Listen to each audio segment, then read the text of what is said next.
How do you build a life that's full, connected, and meaningful regardless of your relationship status?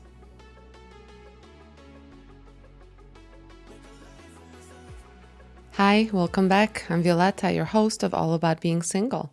So, last week we talked about different types of self care. So, today I wanted to finish that up. And if you've been listening to the last few episodes, I am trying to finish the remodel of my house. So, I'm currently recording in my podcast room that's got tiles all over the floor. So, I barely have any room to even speak here. But let's do this. Because part of my self-care routine at this point, the last few months, is just finishing this open loop that this whole remodel has been for. Essentially, I've been doing this for like the last 5.5 years. Like I moved into this house during the pandemic. I started purchasing stuff for the remodel because I needed a whole house remodel literally 5.5 years ago. And then I also wanted to live my life. I wanted to go out and try to date sometimes. And I did date a few people throughout it. I also wanted to hang out with my friends. I wanted to go and travel. And obviously, if you're listening to this, you know this. Being single, you have to do it all yourself. And you don't have as much help as somebody who's not single. So the remodel has just taken so much longer than it could have. But you know what? That's okay. It's almost done. So let's go ahead and finish talking about the different types of self-care. So spiritual self-care, just connecting with your values, your purpose, maybe your beliefs. So prayer, meditation, spending time in nature, practicing gratitude. And I do that every evening. It definitely works. Try it out. Reflecting on your purpose, attending religious services, if applicable. Obviously, not everybody's religious. Professional self-care, so just protecting your well-being at work, so taking breaks, setting work boundaries, using vacation time, seeking mentorship of some sort, continuing education, managing workload realistically, trying to find a new job if you hate your job.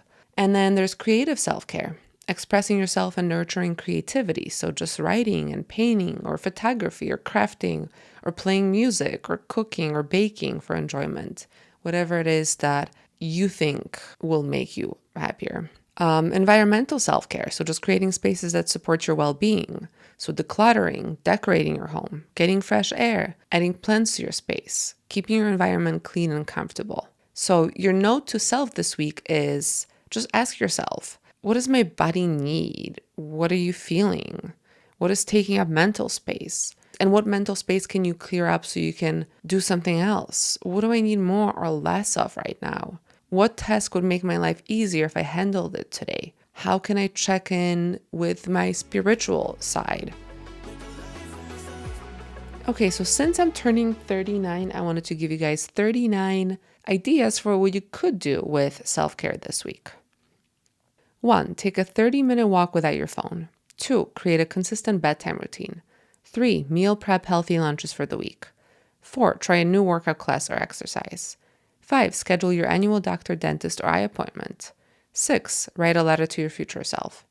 7. Journal about what you're proud of this week. 8. Allow yourself a good cry when needed. 9. Create a comfort playlist for hard days. 10. Identify one emotional boundary you want to strengthen. 11. Read 10 pages of a book each day.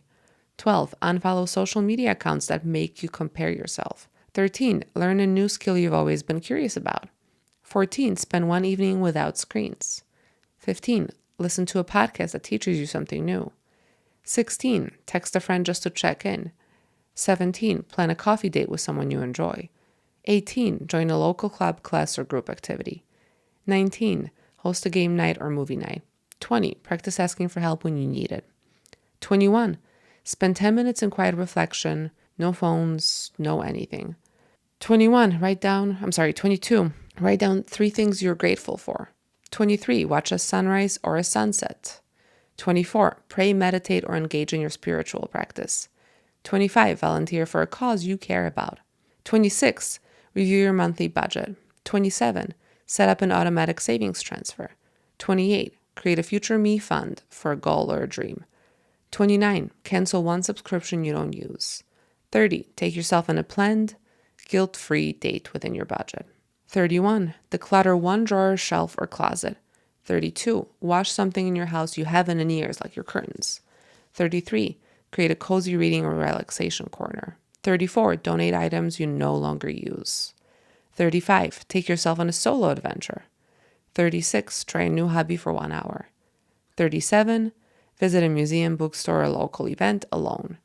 38, write a never again will I list of lessons learned from past relationships.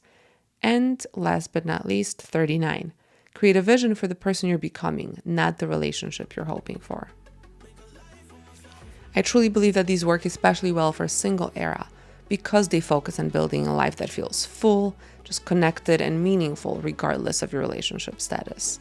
And many of these, if you enjoy them, if you really think that they're actually helping, can become recurring weekly practices rather than just one-time activities. Okay, guys, that's it for today. As always, even if you're late, you're right on time. Thanks so much for listening. I would really appreciate it if you could forward this to anyone that you think will also benefit from this episode. I will talk to you next Tuesday.